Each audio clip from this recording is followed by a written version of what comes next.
காவிரி பிரச்சனை சீரியஸான பிரச்சனை. இதில் வந்து கூட்டணி கட்சி சொல்கிற விஷயத்தை அவர் எங்கே கேட்டார்? இந்த பர்டிகுலர் விஷயத்தை பற்றி விஜய் அவர்கள் வாயை திறந்து பேசவே இல்லை. இந்த 2 மாதத்துக்கு நமக்கு வர வேண்டிய ஒரு 41 டிஎம்சி தண்ணி நமக்கு வரல. ட்ரைபுனல் கொடுத்த அந்த தீர்ப்பை இவங்க அமல்படுத்தினா மட்டும் போதும். அதை அமல்படுத்தாமல் இருக்காங்க. அங்கேருந்து இங்கே யாரும் உள்ள வர முடியாது. எல்லை மாவட்டங்கள் பதட்டமாக இருக்கும். டி.கே. சிவகுமார் அவர்கள் ப்ரெஸ் அட்ரஸ் பண்ணி இதுதான் எங்கள் நிலைப்பாடுங்கிறத கிளியராக சொல்கிறாரு. ஆனால் இதுவரையும் தமிழ்நாட்டில் அனைத்து கட்சி கொடுத்து ஒரு கூட்டவே இல்லை. இதில் காவிரி விஷயத்தில் திமுக அதிமுக துரோகம் செஞ்சுன்னு சொல்லி நிர்மல்குமார் பேசுகிறார். இந்த குழப்பமான சூழல் சுச்சுவேஷன் இருக்குல்ல, இதில் கூட்டணி கட்சியோட நிலைப்பாடு என்ன? இதில் விசாரணை வாதிக்கிற மாதிரி செந்தில் பாலாஜி ஆட்டிடியூட் இருக்கும். ஸோ அதனால் நாங்கள் தடுக்கிறதுக்காக தான் இதை பண்ணுறோம் அப்படின்னு சொல்கிறாங்களே. அதாவது செந்தில் பாலாஜி சம்பந்தமாக என்னென்ன போயிட்டு இருக்குங்கிறது எதுவுமே அவங்களுக்கு தெரியல. நடிகர் விஜயை பார்க்க ஒரு கூட்டம் எப்படி தெரியலுமோ அந்த மாதிரி தான் பார்க்குறாங்க. ஒரு சிஎம் பார்க்குற கூட்டம் போகிறதும் தெரியல. இவர் வந்து ஒரு அரசியல் கட்சி தலைவரானு நம்ம கேட்க வேண்டியதாக இருக்குது. ஃபர்ஸ்ட் இவர்கிட்ட எங்க இருக்கு அரசியல்? இவர்கிட்ட அன்றாட அரசியல் நிகழ்வுகளை தொடர்ந்து விவாதித்து வரும் நமது நியூஸ் போக்கஸ் தமிழ் சேனலை மறக்காம சப்ஸ்கிரைப் செய்து இணைந்திருங்கள்.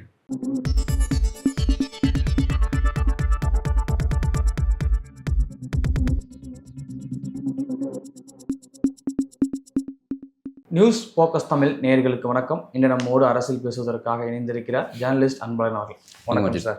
சார், தமிழ்நாட்டு முதலமைச்சர் விஜய் அவர்கள் எல்லாருமே வந்து தனித்து செய்யணும்னு நினைத்து இன்னைக்கு வந்து தனிமைப்பட்டு நிற்கிறாருன்னு சொல்லி முன்னாள் முதலமைச்சர் ஸ்டாலின் அவர்கள் விஜய் அவர்களை பார்த்து குற்றச்சாட்டை முன்வைக்கிறார். எப்படி பார்க்குறீங்க குற்றச்சாட்டை? இது ஒரு முக்கியமான குற்றச்சாட்டு தான். காவிரி பிரச்சனைங்கிறது சீரியஸான பிரச்சனை. தற்போதைக்கு வந்து நம்ம அதில் 2 பிரச்சனை எதிர்கொள்கிறோம். ஒன்று என்னென்னா, ஜூன் மாதம் ஜூலை மாதம் இந்த 2 மாதத்துக்கு நமக்கு வர வேண்டிய ஒரு 41 டிஎம்சி தண்ணி நமக்கு வரல. 4 டிஎம்சி தான் கொடுத்தாங்க. 3.5 டிஎம்சி தான் கிடச்சிச்சு. பெரிய சிக்கல் அது ஒரு பிரச்சனை. இப்போ அது போக வந்து மேகதாதுல அணை கட்டக்கூடிய ஒரு புதிய முயற்சி ஒன்று போயிட்டுருக்கு. ரெண்டுமே நமக்கு வந்து பெரிய சிக்கலான விஷயமா இருக்குது.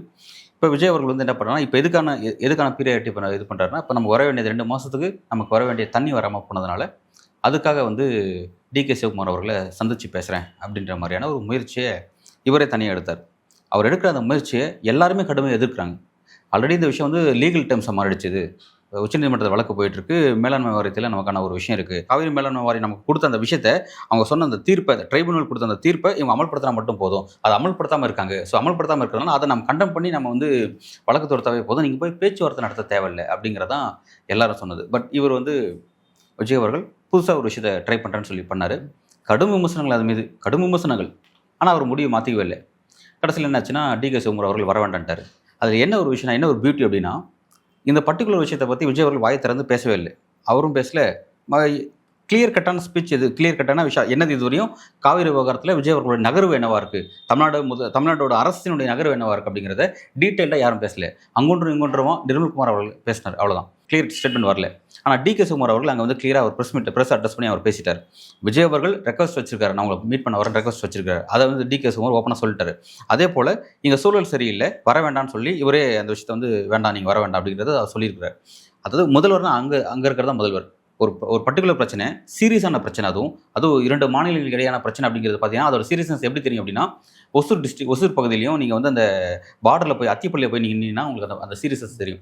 இங்கேருந்து அங்கே போகிறவங்களால போய் குழப்ப பார்க்க முடியாது. அங்கேருந்து இங்கே யாரும் உள்ள வர முடியாது. எல்லை மாவட்டங்கள் பதட்டமாக இருக்கும். அந்த மாதிரி விஷயம் அங்கே இருக்கும். அது அப்படி இருக்கும்போது அந்த மாதிரியான பிரச்சனையில் டி.கே. சிவகுமார் அவர்கள் அதில் நாங்கள் என்ன பண்ணுறோம், இங்கே என்ன பிரச்சனை போகுதுங்கிறது அவர் ப்ராப்பராக ப்ரெஸ் அட்ரஸ் பண்ணி இதுதான் எங்கள் நிலைப்பாடுங்கிறத கிளியராக சொல்கிறார். அனைத்து கட்சி கூட்டத்தை நாங்கள் போட போகிறோம். ஏன்னா விஜய் வருகைக்கு முன்னாடி அனைத்து கட்சி கூட்டத்தை போட்டு அதை ஒரு முடிவெடுத்து தான் வந்து விஷயத்தை பேச போகிறாங்க. ஆனால் இதுவரையும் தமிழ்நாட்டில் அனைத்து கட்சி கூட்டத்தை ஒரு கூட்டவே இல்லை. எல்லாரும் டே 1லேருந்து அதான் சொல்லிட்டு இருக்காங்க, அனைத்து கட்சி கூட்டத்தை கூட்டுங்கன்னு சொல்லிட்டு இருக்காங்க. இவர் வந்து எதை பற்றியும் கவலைப்படாது. என்ன காரணம்? ஏன் அனைத்து கட்சி கூட்டத்தில்? இல்லை, அதில் என்னன்னா விஜய் அவர்களை நம்ம வந்து அவரோட அரசியல், அவரோட மௌனத்தை, அவருடைய முகத்தை வச்சு தான் நம்ம எதாவது புரிஞ்சுக்கணும். நம்மளால் அதை டீகோட் பண்ணி புரிஞ்சிக்க முடியாது. இதுவரை சைலண்டாக இருக்கிறார். நிர்மல்குமார் அவர்கள் தான் ஏதாவது ஒரு விஷயம் பேசுவார். இப்போ அவர் என்ன சொல்கிறார் அப்படின்னா, நாங்கள் வந்து 4 வழிகள் இருக்குது. இப்போ இந்த விஷயத்தில் நமக்கான உரிமையை பெறுவதற்கு 4 முயற்சிகள் இருக்குது, 4 வாய்ப்புகள் இருக்குது. அந்த 4ஐயும் ஒவ்வொன்றா ட்ரை பண்ண போகிறோம் அப்படின்லாம் பேசுகிறாரு. இப்போதைக்கு நிர்மல்குமார் அவர்கள் இப்போ என்ன சொல்கிறார் அப்படின்னா, அதாவது உச்சநீதிமன்றத்தை நாடப்போறோம்னு சொல்கிறாங்க. இதைத்தாங்க எல்லாரும் சொல்லிட்டு இருக்காங்க டே 1லேருந்து. இந்த பிரச்சனை எப்போ வந்து போயிட்டுருக்கு? பாமக என்ன சொன்னாங்க, திமுக என்ன சொன்னாங்க, எல்லா கட்சியிலும் என்ன சொன்னாங்க, டே 1லேருந்து தான் சொன்னாங்க, நீங்கள் இது வந்து நீங்கள் போய் பேசுறதுக்கான முயற்சி தவிருங்க, அதை செய்யவே கூடாது. நீங்கள் நமக்கு தான் வந்து அங்கே நமக்கான உரிமை கிளியராக இருக்குது, அதை நிலைநாட்டினா மட்டும் போதும் அப்படிங்கிறாங்க. இப்போ டி.கே. சிவகுமார் என்ன பண்ணுறாரு, அப்பீல் போகிறாராம். கர்நாடகா அப்பீல் போகிறாங்க. பாருங்க அதோட விஷயம். அதாவது இவர் எடுத்த தவறான முன்முயற்சி அது வந்து அவர் பெரிய சிக்கல ஒரு மாறி இருக்கு. யாருமே சொல்லி அவர் கேட்க மாட்டேங்கிறாரு. அவர் ஏன் கேட்காம போறாரு அப்படிங்கிற விஷயத்தை இப்போ வரையும் இன்னும் கிளியரா சொல்ல மாட்டேங்கிறாங்க. என்னதான் பிரச்சனைன்னு தெரியல. ஏன்னா அனைத்து கட்சி கூட்டத்தை போடும்போது முதல்வர் தலைமை தான் மோஸ்ட்லி நடக்கும். எல்லாத்தையும் சந்திச்சு பேசுறதுங்கிறது அவர் தர்ம சங்கடமா இருக்குமோ தெரியல. இல்லை பல மாநிலம் சார்ந்த பிரச்சனைகளுக்கு வாய் திறக்காம மௌனமாக இருக்க, குறிப்பாக தமிழ்தாய் வாழ்த்து பின்னுக்கு தள்ளப்பட்டது, அதுக்கும் வந்து விஜய் அவர்கள் வந்து வாய் திறக்கல. நீட் விவகாரத்தில் திக வந்து மிகப்பெரிய போராட்டம் அறிவிச்சிருந்தாங்க. அந்த போராட்டத்துக்கும் வந்து அனுமதி கொடுக்கல. நீட்டை பற்றி தன் நிலைப்பாடு என்னங்கிறதுன்னு கேள்வியாயிருக்கு. தாவக்க நிலைப்பாடு நீட் எதிர்ப்பா ஆதரிப்பா அப்படிங்கிற கேள்வி இருக்கு. ஆனால் எதற்குமே வாய் திறக்காத மௌன போக்கு அப்படி பார்க்குறீங்க? அவர் விஜய் அவர்கள் யாரு அவர் யாருங்க? அவர் தமிழ்நாடு முதலமைச்சர். முதலமைச்சருங்கிறவர் அது என்ன போஸ்டிங்? அது என்ன? அது முதலமைச்சர்னா எதுக்கான முதலமைச்சர்? அவர் என்ன போஸ்டிங்கில் இருக்கிறார்? அவர் ஒட்டுமொத்த தமிழ்நாட்டுக்கு அவர் தான் முதலமைச்சர். அரசியல் ரீதியான தலைவர். அவர் ஒட்டுமொத்தத்துக்கு அரசியல் ரீதியான தலைவர், முதலமைச்சர். அந்த பொறுப்பு உணர்ந்து அவரோட அரசியல் ஆக்டிவிட்டீஸ் இந்த 2.5 மாதம் நடந்திருக்கு. ஏதாவது ஒரு விஷயத்தை நீங்கள் எடுத்து சொல்லுங்கள். ஏதாவது ஒரு விஷயத்தை எடுத்து சொல்லுங்கள். இப்போ நீங்கள் நீட் விஷயத்தை எழுப்புறீங்க. நீட்டுக்காக திக திராவிட கழகம் வந்து ஒரு பெரிய பரப்புரை மேற்கொள்ள இருந்தாங்க. அதை தடுத்துட்டாரு அப்படிங்கிறது பிரச்சனை. ஓகே. காவிரி விஷயத்தில் வாய் திறக்காமல் இருக்கிற பிரச்சனை. ஓகே. நீட்டுக்கு சம்மந்தமாக இந்தியாவே கொதிநிலையில் இருந்துச்சு. பெரிய லெவலில் வந்து நம்ம கரப்பாம்பூச்சி ஜனதா கட்சி பெரிய போராட்டத்தை செஞ்சுட்டு இருந்தாங்க. அதை ஒட்டி தமிழ்நாட்டிலும் போராட்டம் போயிட்டு இருந்துச்சு. அதை பற்றி என்ன வாய் திறந்தார்? தர்மேந்திர பிரதான் விஷயத்தை பற்றி வாய் திறக்கல. நீட் விஷயத்தை பற்றி தான் என்ன செஞ்சார்? அதுவும் வாய் திறக்கல. நீட் விஷயத்தில் போராடக்கூடிய மாணவர்களை இவருக்கு ரொம்ப ரணக்கொடூரமாக ஹேண்டில் பண்ணார். காவல்துறை மூலமாக ரொம்ப மோசமாக ட்ரீட் பண்ணாங்க. டெல்லியில் ராகுல் காந்தியை எப்படி ட்ரீட் பண்ணாங்களோ அதை இவர் கண்டிக்கிறாரு. அதே பேட்டனை அதை விட சீரியஸாகவே இவர் வந்து இங்கே இருக்க மாணவர்கள் மீது பயன்படுத்தியிருக்காரு. காவல்துறையை அவங்களுக்கு எதிராக பயன்படுத்தியிருக்காரு. அங்கே கண்டிக்கிறாரு, இங்கே இவரே அதை செய்கிறார். இது என்ன விதமான முரண்பாடு? இதுக்கு அவர் வாய் திறந்தாரா? வாய் திறக்கல. இந்த 2 மாதத்தில் சீரியஸான விஷயம் எவ்வளோ வந்துச்சு. மின் கட்டண பிரச்சனை பெரிய பிரச்சனை. 3.70 லட்சம் குடும்பங்கள் பாதிக்கப்பட்டிருக்காங்க. மின் மீட்டரில் பிரச்சனையா? மின் கணக்கிடக்கூடிய அந்த மீட்டரில் பிரச்சனை. சில டெக்னிக்கல் கிளிச் ஏற்பட்டிருக்கு, அது ஏற்பட்டிருக்கு, இது ஏற்பட்டிருக்குன்னு சொல்லிட்டு இதனால தான் பிரச்சனை, நாங்கள் சரி பண்ணிட்டு இருக்கோம் அப்படிங்கிறாங்க. சரி பண்ணிட்டீங்கன்னா அப்போ அதை பாதிக்கப்பட்டவங்களும் அந்த பணத்தை பே பண்ணி தான் இருக்காங்க. 2வது 2 மாதத்துக்கு ஒரு மின் கட்டணம் எடுக்கிறதுக்கு வருவாங்க. இவங்க என்னன்னா 2 மாதங்கிறது 60 நாட்கள், இவங்க வந்து 70 நாள், 75 நாள், 80 நாள்லாம் டிலே ஆகுது. ஸோ டைம் பீரியட் ரொம்ப அதிகமாக கூட்டிகிட்டே போகுது. போன பீரியட் ஒரு நாள் 2 நாள் கூட இருக்கும். இப்போ இவங்க என்னன்னா அசால்ட்டாக 15 டேஸ் 20 டேஸ் வந்து அதிகமாக போகுது. ஸோ அதுக்கும் சேர்த்து பே பண்ண, ஏன்னா ஸ்லாப் ஏறிட்டே போகும், வெயிட் பண்ண ஸ்லாப் ஏறிட்டே போகும். ஸோ அந்த மாதிரியான சில சிக்கல்கள்லாம் அவங்க எதிர்கொண்டு இருக்காங்க. இதில் மின் தட்டுப்பாடு வேறு, மின் தட்டுப்பாடு, பவர் கட்டுக்கான ப்ராப்பர் சொல்யூஷனே தெரியாமல் தேடிட்டு இருக்காங்க. இந்த அமைச்சர் நிர்மல்குமார் அமைச்சர் அதை பின்னாடி தேடிட்டே இருக்கார். திமுக மீது ஒரு இடத்துல பழி போகிறாங்க, இன்னொரு இடத்துல பழி போகிறது வாய்ப்பு இல்லாமல் நேர்கதியாக நிற்கிறாங்க. ப்ராப்பராக மின்னும் கொடுக்க முடியல, அந்த மின் கொடுத்ததுக்கும் ப்ராப்பராக பில்லும் கொடுக்க முடியல, சரியாக நீங்கள் பயன்படுத்துறதும் பில்லும் கொடுக்க முடியல. இதுக்கும் பெரிய சைலண்ட் போக்க தான் முதல்வர் விஜய் கடைபிடிக்கிறார். என்டையர்லி எல்லாத்துலேயுமே. இதில் 200 யூனிட் இலவச மின்சாரம் வேறு. அவர் பதவியேற்ற உடனே அவர் சொன்னது என்னென்னா 200 யூனிட் இலவச மின்சாரம்னு சொன்னார். அது கொடுத்ததுக்கப்புறம் மக்களுடைய அந்த மின் நுகர்வு, அதாவது மின் கட்டணத்தை, அதோட அந்த மின் கட்டணம் பண்ணுறது, அது மின்னுக்காக மக்கள் செலவு பண்ணக்கூடிய அந்த பணத்தோட அளவு குறைஞ்சிருக்கும். இதுக்கு முன்பு இருந்த அரசு 100 யூனிட் தான் கொடுத்தாங்க. திமுக அதிமுக 100 தான் கொடுத்தாங்க. இவர் 200ன்னாரு. இப்போ 200 கொடுக்கும்போது மக்களுக்கு வந்து அந்த அது ஹாப்பினஸ் தெரியணும்ல. அவங்களுடைய அப்பா நமக்கு வந்து ஒரு 100 யூனிட்னா நமக்கு மாதம் வந்து நம்மளோட பட்ஜெட்டில் ஒரு 1000 500 மிச்சமாகுதுன்ற நினைக்கிறாங்களா? மிச்சமாகல, மாறா 2 மடங்காக செலவாயிட்டு இருக்கு. இது எப்படி ஒரு சரியான ஒரு நிலைப்பாடாக இருக்கும்? இதுக்கும் சைலண்ட். என்டையர்லி எல்லாத்தையுமே சைலண்ட் போயிட்டு இருந்தா இது எங்கே தான் போயிட்டு இருக்கு? இவர் வந்து ஒரு அரசியல் கட்சி தலைவரானு நம்ம கேட்க வேண்டியதாக இருக்குது. ஃபஸ்ட்டு இவர்கிட்ட எங்கே இருக்குது அரசியல்? இவர் என்ன சிஎம்? ஓகே, அது போஸ்டிங் அப்படிங்கிறத நம்ம அதை மதிப்பு கொடுத்து நம்ம பேசிகிட்டு இருக்கோம். தமிழ்நாட்டோட முதல்வர் அப்படிங்கிறது ஒரு மாண்புமிகு பதவி. அந்த பதவிக்கு மதிப்பு கொடுத்து நம்ம பேசிகிட்டு இருக்கோம். இவர் எங்கே அரசியல் ரீதியான டைலாக் நடத்திருக்கிறார்? நீங்கள் கேட்குறீங்க வந்து நீட் விஷயத்துக்காக திக பரப்புரை தடுக்கிறாங்க. இவர் பதவி சிஎம் ஆனது உடனே பதவி ஏற்று ஃபஸ்ட்டு நேராக விசிட் பண்ணதுங்கன்னா திக அலுவலகம் தான் விசிட் பண்ணுறாரு. திராவிட கழகத்தினுடைய அலுவலகத்துக்கு போயிட்டு ஒரு கி வீரமணியை பார்த்து தான் வந்து ஒரு நன்றி தெரிவிச்சுட்டு வாழ்த்துக்கள் பெற்றுட்டு அங்கே தான் ஆரம்பித்து அப்படியே ஒருத்தராக தலைவராக சந்திக்க போகிறார். இப்போ இன்றைக்கி அவங்களே வந்து ஒரு முடக்கிறார் இந்த காவல்துறை. இதில் என்ன ஒரு பியூட்டி அப்படின்னா, விஜய் அவர்கள் சைலண்டாக இருக்காரு. எவ்வளோ சீரியஸான பிரச்சனை போனாலும் சரி, எதை பற்றியும் கவலைப்படாமல் சைலண்டாக போயிட்டுருக்காரு. அவரோட அமைச்சர்கள் ஒரு சில விஷயங்களுக்கு பதில் சொல்கிறாங்க. அதுவும் தெளிவான பதில் இல்லை. அதை அந்த டேமேஜை கண்ட்ரோல் பண்ணணும், அதை அட்ரஸ் பண்ணணும் அப்படிங்கிறதுக்காக பதில் சொல்லிட்டு அது ஒரு சில அமைச்சர்கள் மட்டும் தான். குறிப்பாக நீங்கள் சொன்ன போல சிடிஎல் நிர்மல்குமார் பேசுகிறாரு, ஆதவர்ஜனா பேசுகிறாரு, வேறு யாரும் வாயை தொடர்ந்து பதிலே சொல்ல மாட்டாங்க. இப்போ ஆதவர்ஜனா குறைஞ்சிருச்சு, கவனிச்சிருக்கீங்களா? ஆதவர்ஜனா குறைஞ்சிருச்சு. ஃபர்ஸ்ட் அவர் அமைச்சர் மாதிரி நீங்கள் பேசியிருக்காரா?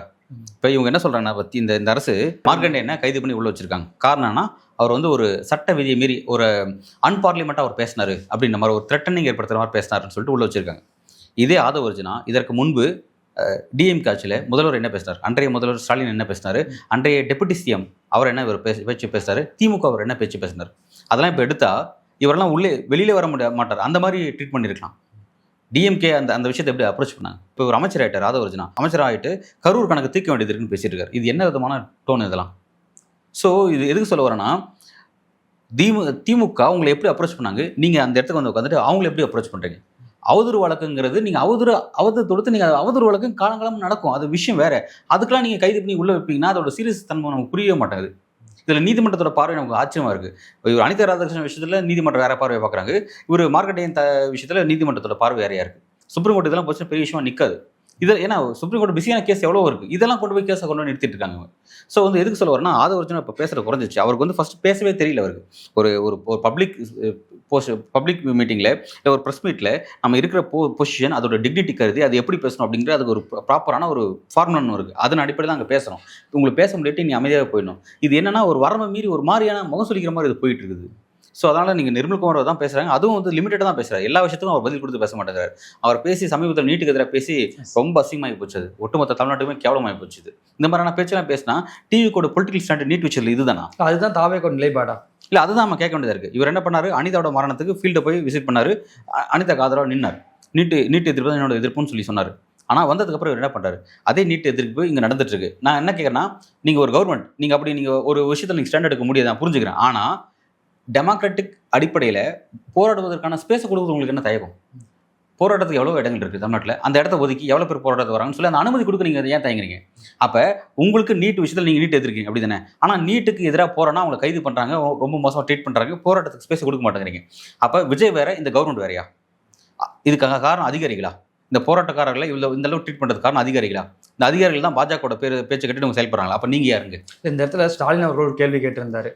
நீட்டு, இடபிள்யூஎஸ் இதுக்கு எதிரான போராட்டத்தை பாஜகவை விட வந்து தாவேகா தான் அதிகம் பார்த்து பயப்படுதுன்னு சொல்றாரு. உண்மையா இதை பார்த்து தாவேகா அதிகம் பயப்பட காரணம் என்ன? பாஜகவோட பயத்தை வந்து நம்ம எப்படி பார்க்கணும் அப்படின்னா, தமிழ்நாட்டில் வந்து பாஜக விஷயம், தமிழ்நாட்டில் நீட்டுங்கிற ஒரு விஷயத்தை கொண்டு வந்து வச்சிங்கன்னா அதுக்கு ஆதரவு யார், அதுக்கு எதிர்ப்பு யாருன்னு கேட்டால், எதிர்ப்புங்கிற இடத்துல பாஜக மட்டும் தான் ஒரு பக்கம் நிற்பாங்க. மற்ற எல்லா கட்சியும் ஒரு புள்ளியில் தான் இருப்பாங்க. அது வலதுசாரி கட்சி தான் இந்த பக்கம் தான் நிற்பாங்க, அதில் மாற்றுக்கிறது இல்லை. ஆனால் நீட் எதிர்ப்பு போராட்டத்தை பாஜக ஹேண்டில் பண்ணுற விதங்கிறது தமிழ்நாட்டில் விஷயம் விட்டுருக்கேன். இந்திய அளவில் பார்க்கணும். இந்திய அளவில் பாஜகவுக்கு பெரிய பயத்தை ஏற்படுத்துறது இந்த சிஜேபி ஏற்படுத்த பயங்கிறது ஒரு பெரிய பயம். ஆனால் அது நீட் எதிர்ப்பு கிடையாது, தர்மேந்திர பிரதான் எதிர்ப்பு, அவ்வளோதான். ஆனால் நீட் எதிர்ப்புங்கிறது கொள்கை ரீதியான எதிர்ப்பு, அரசோட பாலிசி ரீதியான எதிர்ப்புங்கிறது, அது ரொம்ப முக்கியமானது எதிர்ப்பு. அதை பொறுத்த வரைக்கும் இங்கே வந்து பாஜகவை நம்ம கடந்த காலத்தில் பார்த்துறோம். பாஜக இங்கே எந்த விதமான ஸ்பேஸுமே இல்லை. நீட் விஷயத்தில் ஆதரிச்சு பாஜக எங்கேயுமே பேசவே முடியாது. தமிழ்நாட்டில் நயினா நாகேந்திரன் அவர்களோ, இதுக்கு முன்பு எம்எல்ஏ இருந்தார், யாராலுமே நீட் ஆதரவாக எங்கேயும் பேசவே முடியாது. டெல்லியிலேருந்து வந்து பேச மட்டும் தான் உண்டு. இங்கே இருக்க தலைவர் யாரும் பேசவே மாட்டாங்க. பேசாத அவங்களுக்கு பெரிய நெருக்கடியாக மாறும். ஸோ அவங்க பேச மாட்டாங்க. ஆனால் விஜய் அவர்கள் என்ன பண்ணுறாருன்னா, அவர் தன்னோட வாக்குறுதியும் சொல்லியிருக்காரு, கொள்கையாகவும் அதை சொல்லியிருக்காரு, அதை நான் எதிர்க்க தான் போகிறோம்னு சொல்லியிருக்காரு. ஆனால் இப்போ நான் அவர்கிட்ட கேட்குறேன்னா, நீங்கள் இப்போ என்ன பண்ணணும் அப்படின்னா, ஏற்கனவே இதுக்கு முன்பு இருந்த திமுக அரசு நீட் எதிர்ப்பு அப்படிங்கிற விஷயத்தில் 2 முறை சட்டமன்றத்தை தீர்மானம் நிறைவேற்றி வச்சிருக்காங்க. அது ஆளுநர் டேபிளில் தூக்கிட்டு இருந்துச்சு. சரி, இப்போ ஆளுநர் டேபிள் தான் பெண்டிங்கில் இருக்குது. அதை குடியரசுத் தலைவர் ஒப்புதலுக்கு வாங்கி நீங்கள் அதை சட்டமாக மாற்றுறது உங்களுக்கு என்ன தயக்கம் இருக்குது? இப்போ நீங்கள் அதை தான் செய்யணும். நீங்கள் இதுக்கு முன்பு இருந்த முதல்வர் ஸ்டாலினோட நாட்கள் நீங்கள் வந்து உட்காந்துருக்கீங்க. நீங்கள் புதுசாக எதுவும் செய்ய தேவையில்லை. ஏற்கனவே அந்த அரசு செஞ்ச ஸ்டெப்பை நீங்கள் அடுத்த கட்டத்துக்கு கொண்டு போனால் மட்டும் போதும். அதை நீங்கள் செய்யறதுக்கு உங்களுக்கு என்ன தயக்கம்? நீங்கள் நீட் எதிர்ப்பு போராட்டத்தை பற்றி நீங்கள் பயப்படுறீங்க அப்படின்னா, நம்ம வந்து இதில் என்னென்னா பாஜகவும் டிவிக்கும் ஒரே புள்ளியில் இருக்காங்க. அதோட காரணம் வந்து நம்ம நிர்மல்குமார் ஸ்டேட்மெண்ட் தான் எடுத்துக்க வேண்டியதாக இருக்குது. நீட்டு கஷ்டமாக இருக்கா, 4 முறை எழுதி தோல்வி அடைஞ்சிட்டீங்களா, விட்டுருங்க, கார்பெண்டர் ஆகிடுங்க, பிளம்பர் ஆகிடுங்க, பெயிண்டராக போயிடுங்க, ஏதாவது பில்டிங் பெயிண்ட் அடிக்க, ஏதாவது முறைசாரா தொழில் ஏதாவது செய்ய போயிடுங்க, மேனுவல் ஸ்காஞ்சர்ஸாக போயிடுங்க. இது என்ன வார்த்தை பேசிட்டு இருக்கிறவர்? இவரோட பையனை வந்து இவர் வந்து கார்பெண்டர் வேலை செஞ்சிருக்காரு. நிர்மல்குமார் இருக்குல்ல, அவரோட பையன் வந்து பெயிண்டராக இருக்கார். பெயிண்டர் அமைச்சு தான் வந்து, ஏன்னா பெயிண்டரில் நிறைய டிமாண்ட் இருக்கான், அதனால் அங்கே அமைச்சு தான் அவர் வந்து அதை பேசிட்டு இருக்காரு. யாருக்கு தான் பாடம் எடுக்கிறாங்க? இந்த ஸ்டேட்மெண்ட்டு இது அமைச்சர் பேசுகிறார், கட்சியோட நிர்வாகி யாரும் பேசுகிறார், அமைச்சர் பேசுகிறங்கிறது நம்ம விஜயோட கருத்தை தான் பார்க்கணும். விஜய் அவர்கள் என்ன சொன்னார், குழந்தைகளுக்கு வந்து அந்த பரிசு வழங்கக்கூடிய விழாவில் அவர் என்ன சொன்னார்னா, நீட்டு கஷ்டமாக இருக்குன்னா நீட்டு மட்டும் தான் படிப்புன்னு எடுத்துக்காதீங்க, நிறைய ஆப்ஷன்ஸ் இருக்குது உங்களுக்கு பேசிகிட்டு இருக்காரு. ஆமாம், ஏதாவது நம்ம என்ன சொல்ல வரோம்னா, எதுக்காக நம்ம இதெல்லாம் எடுத்து பேசிகிட்டு இருக்கோம்னா, மக்கள் வேறு வழி இல்லாமல் இந்த அரசுக்கு வந்து 108ங்கிற நம்பர் கொடுத்துட்டாங்க. இவங்க தேர்தலில் நின்றுட்டாங்க, மக்கள் 108 நம்பர் கொடுத்துட்டாங்க, தனிப்பெரும் கட்சி ஆகிட்டாங்க. ஸோ எப்படியோ ஆட்சிக்கு வந்துட்டாங்க. ஸோ அதனால் இதெல்லாம் நம்ம வேல்டாக எடுத்து பேசிட்டு இருக்கோம். இல்லாட்டி நம்ம எவ்வளோ நேரம் இந்த நம்ம பேசுகிற அந்த அரசியல் கான்வர்சேஷனில் டிவிக்குங்கிற ஒரு டிபேட்டபிள் சப்ஜெக்ட்லேயே இருக்காது. அது ஓரமாக தான் இருக்கும், அந்த பக்கம் தான் இருக்கும். இவங்க இன்னைக்கு ஆட்சியாளர்களாக மாறிட்டாங்க.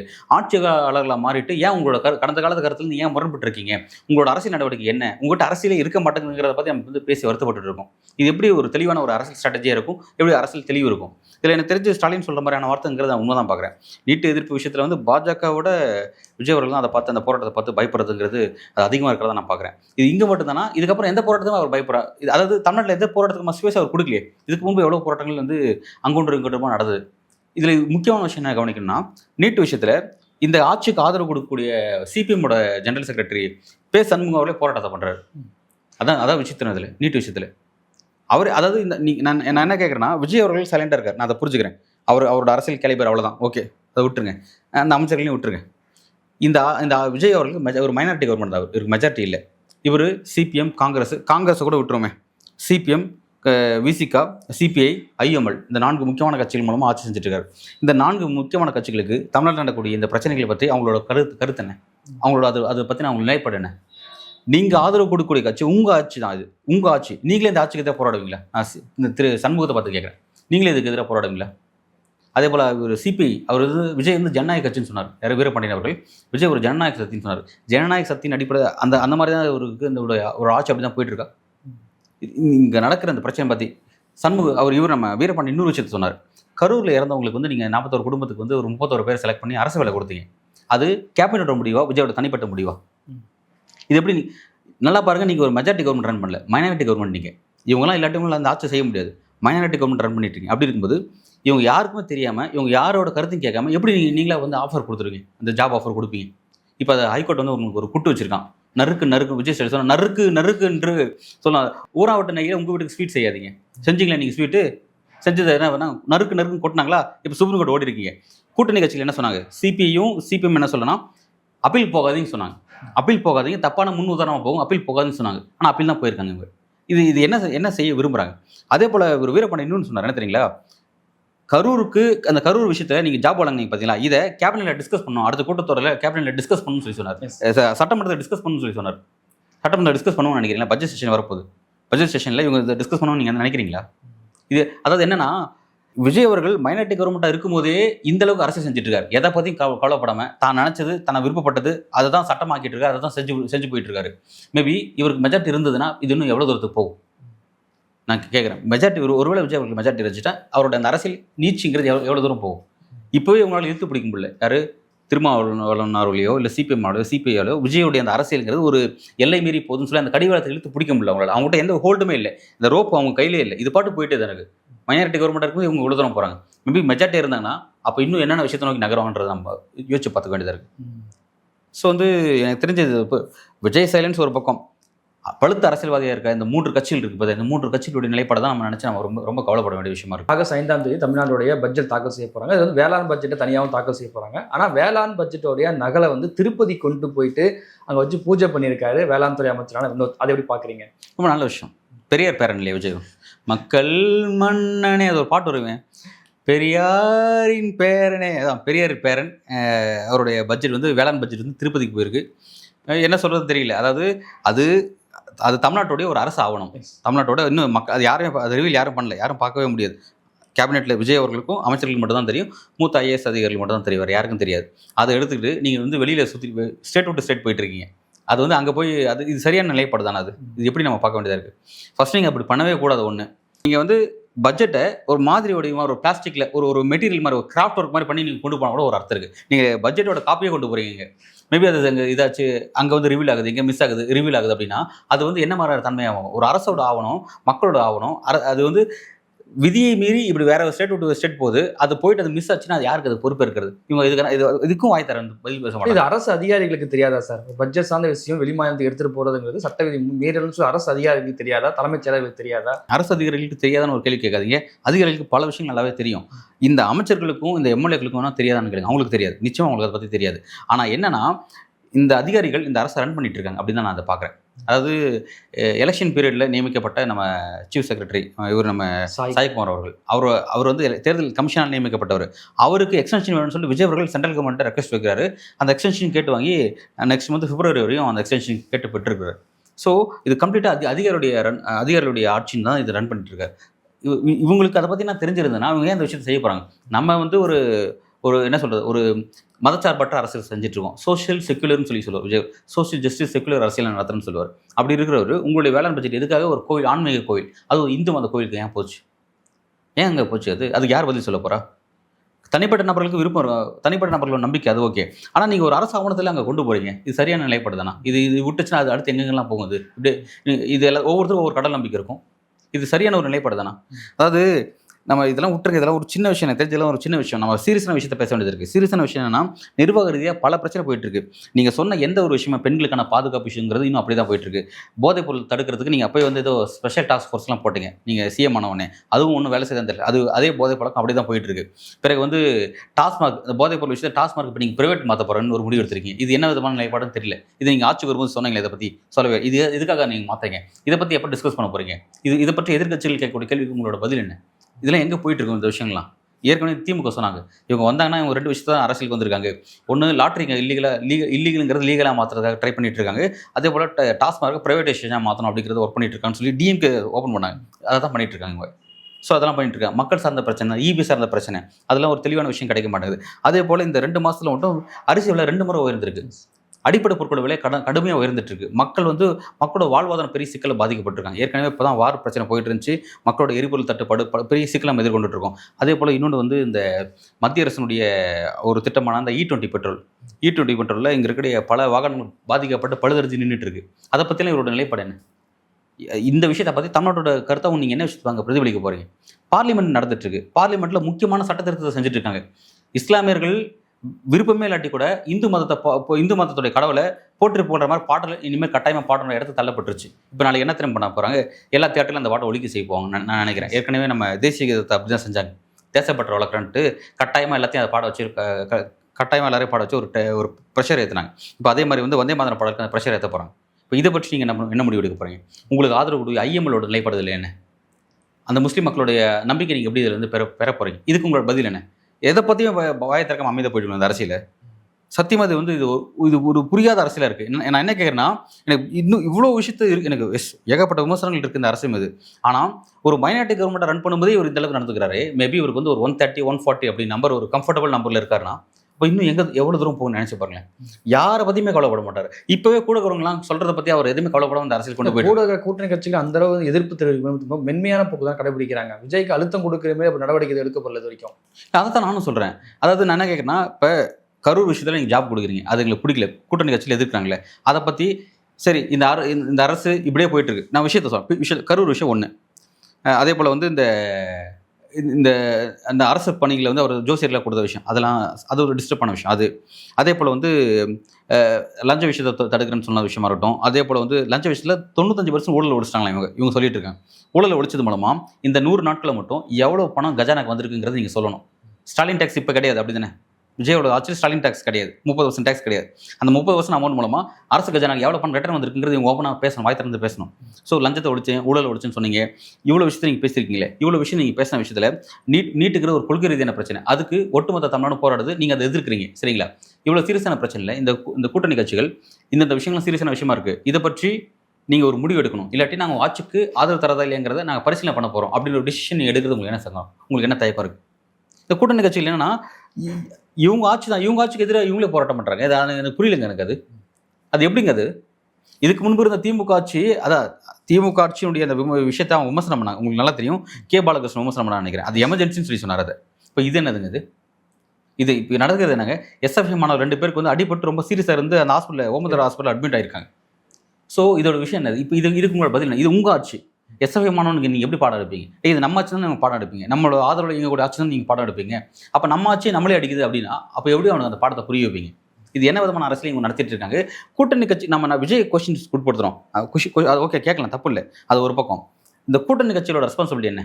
இந்த குழப்பமான சூழல் சுச்சுவேஷன் இருக்குல்ல, இதில் கூட்டணி கட்சியோட நிலைப்பாடு என்ன அப்படிங்கிறது கொள்கை ரீதியான விஷயத்தில் நீட் விஷயம், அதே போல் வந்து நம்ம ஏற்கனவே சொன்ன மாதிரி நீட் விஷயமா இருக்கட்டும், அதே போல் இந்த கேபினெட் சார்ந்த ஒரு கூட்டாக சேர்ந்து எடுக்கக்கூடிய முடிவு, தமிழ்நாட்டோட கொள்கை பாலிசி சம்மந்தமாக எடுக்கக்கூடிய முடிவு, இது எல்லாத்தையும் கூட்டணி கட்சியோட முடிவு என்னங்கிறது கிளியராக சொல்லணும். எதுவுமே தெரியாமல் இவங்க காவிரி பிரச்சனை சீரியஸான பிரச்சனை, இதில் வந்து கூட்டணி கட்சி சொல்கிற விஷயம் அவர் எங்கே கேட்டார்? கர்நாடகா போய் என்ன பண்ண போகிறேன்னு சொல்லி சண்முகம் கேட்குறாரு. அதுக்கு விட்ட பதிலே இல்லை. ஸோ எனக்கு வந்து இந்த அரசியல் வந்து கொஞ்சம் விசித்திரமாக தான் போயிட்டு இருக்கு. ஒரு தெளிவற்ற பாதையில் போகிற மாதிரி அந்த அரசியல் எனக்கு இருக்குது. எல்லாரும் என்ன சொன்னாங்கன்னா, இந்த அரசியலுக்கு விஜய்க்கு வந்து ஒரு 6 மந்த் டைம் கொடுங்க. அவங்க இப்போ தான் அரசியல் ஃப்ரெஷர், 6 மந்த் டைம் கொடுன்னு சொன்னாங்க. 6 மந்த் இல்லை, நீங்கள் 2 வருஷத்தை 3 வருஷம் கொடுத்தா கூட இவங்க அந்த அரசியல் இப்படி தான் இருக்க போகுது. எந்த விதமான டெவலப்மெண்ட்டுமே இல்லை. நான் என்ன சொல்ல வந்தேன்னா, எதுக்கு ஃபஸ்ட்டு உங்களுக்கு டைம் கொடுக்குறங்கிறத நான் கேட்டேன். ஏன்னா டைம் கொடுக்கூடாது நான் சொன்னேன். காரணம் என்ன தெரியுங்களா? ஏதோ அரசியல் எக்ஸ்பீரியன்ஸ் இருக்க மாதிரி, பல அரசியல் விஷயத்தெல்லாம் இவங்க பார்த்த மாதிரி, இவங்க வந்து திமுகவுக்கு ஆள தகுதியற்றன்னு பேசிட்டு இருந்தாங்க. அப்படி ஒரு பிரச்சாரத்தை கட்டமைச்சா நீங்கள் தோக்கடிச்சு நீங்கள் வீட்டுக்கு அமிச்சிங்க. Okay right. வந்து நீங்கள் என்ன பண்ணுறீங்க? அதோட மோசமான போயிட்டு இருக்கு பல விஷயத்தில் நிர்வாகம். இப்போ வந்து நீங்கள் என்னன்னா இதில் காவிரி விஷயத்தில் திமுக அதிமுக துரோகம் செஞ்சுச்சுன்னு சொல்லி நிர்மல்குமார் பேசுகிறார். காவிரி பிரச்சனை எந்த காலகட்டத்திலேருந்து வருது? டிஎம் கூட உழைப்பண்ண, அதில் ஏடிஎம் கூட உழைப்பண்ண. இதுக்கு முன்பு ஜெயலலிதா அவர்கள் உண்ணாவிரதம்லாம் இருந்து பெரிய அட்டென்ஷன் சீக்கிங் பண்ணார். அந்த விஷயத்தில் மத்திய அரசுக்கு பெரிய அழுத்தத்தை கொடுத்தாங்க. நீங்களாம் என்ன பண்ணிட்டு இருக்கீங்க? நீங்கள் உட்காந்துட்டு உங்கள் அரசியல் என்னவோ போயிட்டு இருக்கு. அதாவது எனக்கு தான் எல்லாமே தெரியும், நானும் மெத்த படிச்ச மேதாவிங்கிற அளவுக்கு இந்த அரசியல் அவங்க செஞ்சுட்டு இருக்காங்க. ஸோ இவங்களுக்கு நீங்கள் டைமே கொடுக்கக்கூடாது. இவங்க பண்ணுற ஆட்டிடியூடுக்கும் இவங்க காட்டுற அந்த ரீல்ஸ் முகத்துக்கும் இவங்க காட்டக்கூடிய அந்த பிம்பத்துக்கும் இவங்களுக்கு நீங்கள் டைம் கொடுக்குறது மூலமாக எந்த விதமான சேஞ்சஸ் நடக்க போகிறதுல அடிப்படை மாற்றங்கிறது கட்டாயமாக எனக்கு தெரிஞ்சு எந்த விதமான மாற்றம் இந்த ஆட்சியில் இல்லை அப்படிங்கிறத நான் முழுசாக பார்க்குறேன். ஓகே சார், இறுதி என்ன கேள்வி அப்படின்னா, சென்ற ஆண்டு வந்து அமலாக்கத்துறை வந்து டாஸ்மாகில் வந்து 1000 கோடி ஊழல் நடந்ததுன்னு சொல்லி வழக்கு பதிவு பண்ணாங்க, ரத்து செய்யப்பட்டது. இப்போ அதன் அடிப்படையில் லஞ்ச ஒழிப்புத்துறை வந்து வழக்கு பதிவு பண்ணுறாங்க. அதுக்கு வந்து இன்றைக்கி வந்து முன்ஜாமீன் வந்து உச்சநீதிமன்றம் கொடுத்துருக்கு. அதை எப்படி பார்க்குறீங்க? அது வழக்கமாக அது லீகல் ப்ரொசீஜர், அது வேறு. அது விஷயத்தில் என்னென்னா சுப்ரீம் கோர்ட் தலைமை நீதிபதி ஒரு சூரியகாந்தோட அமருக்கு தான் அந்த கேஸ் ஏறிக்கு வந்துச்சு. அவங்க வந்து வேகமாக அதை பட்டியலிட்டாங்க. ஏன்னா அவர் வந்து ரொம்ப இமீடியட்டாக கைது பண்ணுற த்ரெட்டன் இருக்குன்றதுனால இமீடியட்டாக அந்த கேஸையும் விசாரிச்சுட்டு அவருக்கு பெயிலுங்கிறது அதாவது முன்ஜாமீன் கொடுத்துட்டாங்க. முன்ஜாமீன் கொடுத்ததில் என்னன்னா ரொம்ப அழகாக அவங்க கேள்வி கேட்டிருக்காங்க. என்னன்னா இவர் வந்து இங்கே தானே இருக்காரு, இவரோட பாஸ்வேர்டு முடக்கி வைக்கணும்னு கேட்டிருக்காங்க. பாஸ்வேர்டு ஆல்ரெடி நீங்கள் முடக்கி தாங்க வச்சிருக்கீங்கன்னு சொல்லி இவங்க சொல்கிறாங்க. அதாவது செந்தில் பாலாஜி சம்மந்தமாக என்னென்ன போயிட்டு இருக்குங்கிறது எதுவுமே அவங்களுக்கு தெரியல. ஆல்ரெடி எல்லாமே ப்ராப்பராக சிஸ்டத்துக்குள்ள தான் இருக்குது. ஆனால் சிஸ்டம் வந்து இவருக்கு ஏதோ நிறைய சலுகைகள் கொடுத்துருக்க மாதிரி அவருக்கு சலுகைலாம் கொடுக்கக்கூடாதுன்னு சொல்லி சுப்ரீம் கோர்ட்டில் நின்றுட்டு இருக்காங்க. செந்தில் பாலாஜி கேஸில் ஆல்ரெடி ஒரு மாதிரி 2 கேஸ் இருக்குது. இப்போ இந்த ஆட்சி கவிழ்ப்பு சதிவு கேஸ் ஒன்று, அதுக்கு முன்னாடி டிரான்ஸ்போர்ட் மினிஸ்டர் இருந்தபோது அப்போ செஞ்ச அந்த ஊழல் விஷயம் அது வந்து அது மாதிரி ஈடி போயிட்டு இருக்கு. 2 கேஸ் இருக்குது. இப்போ இது 3வது கேஸ் இந்த டாஸ்மாக் விஷயத்தை எடுத்திருக்காங்க. ஏற்கனவே அவர் வந்து இங்கே வந்து அவர் மீது குற்ற வழக்கு பதியப்பட்ட நபராக தான் இருக்காரு. ஸோ அதுக்காகவே அவர் மீது என்னென்ன ப்ரிகாஷன் நடவடிக்கை எடுக்கணுமோ அதெல்லாம் ப்ராப்பராக எடுக்கப்பட்டிருக்கு. அதெல்லாம் ப்ராப்பராக போயிட்டு இருக்கு. எதுவுமே தெரியாமல் போயிட்டு அவரோட பாஸ்வேர்டு முடக்கி வைக்கணும்னு போய் நின்று இருக்காங்க. அதான் ஆல்ரெடி முடக்கி வச்சிருக்காங்க. இது என்னங்க உங்களுக்கு கேள்வின்னு கேட்குறாங்க. சம்மந்தம் இது விசாரணைக்கு ஒத்துழைக்க சொல்கிறாங்க. அவர் ஆல்ரெடி ஒத்துழைச்சு தான் இருக்காங்க. செல்வாக்கு நபராக இருக்கார், செல்வாக்கு மிக்க நகராக இருக்காரு, சாட்சிகள் மீது வந்து ஆதிக்கம் செலுத்த அவரால் முடியும்னு சொல்லி குற்றச்சாட்டு வைக்கிறாங்க. இல்லை இது நம்ம இதை எப்படி பார்க்கணும்? இப்போ இது செல்வாக்கு ஓகே, நான் அதை எடுத்துக்கிறேன். செந்தில் பாலாஜி அவர்கள் செல்வாக்கு கொண்ட நபராக இருக்காரு. ஸோ வந்து விசாரணை டிஸ்டர்ப் பண்ணுவார் அப்படிங்கிறத இவங்க சொல்கிறாங்க. நம்ம இது இன்னொரு விஷயம் இப்படி பார்க்கலாம்.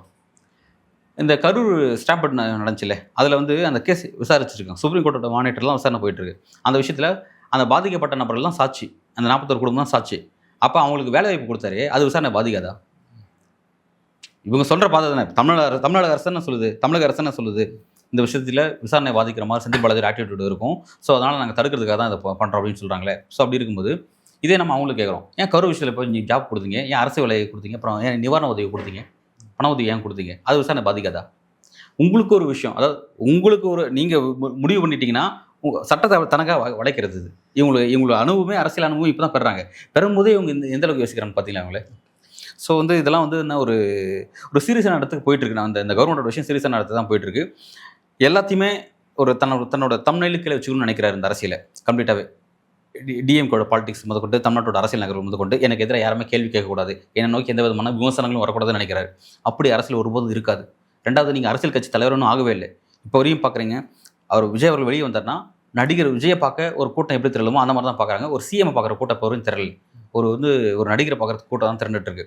ஸோ வந்து நீங்கள் இன்னும் அரசியல் தலைவராக மாற வேண்டிய தேவை இருக்குது. நீங்கள் அதை நோக்கி நகரணும். அதை நோக்கி நகராமல் உங்களை நீங்கள் போற்றி பாதுகாக்கிற மாதிரி, உங்களை புகழ்கிற மாதிரி சுற்றி எல்லாத்தையும் அப்படியே வச்சுட்டு இருந்தீங்கன்னா இது சீக்கிரமாக வந்து ஒரு வீழ்ச்சிக்கு தான் அந்த அரசு வழிவகுக்கும். அதை நோக்கி தான் இது போயிட்டு இருக்கு அப்படின்னு நான் பார்க்குறேன். ஓகே சார், எவ்வளோ நேரம் நிகழ்வில் கலந்து கொண்டு பல்வேறு கருத்துக்களை பயன்படுத்தி நன்றி.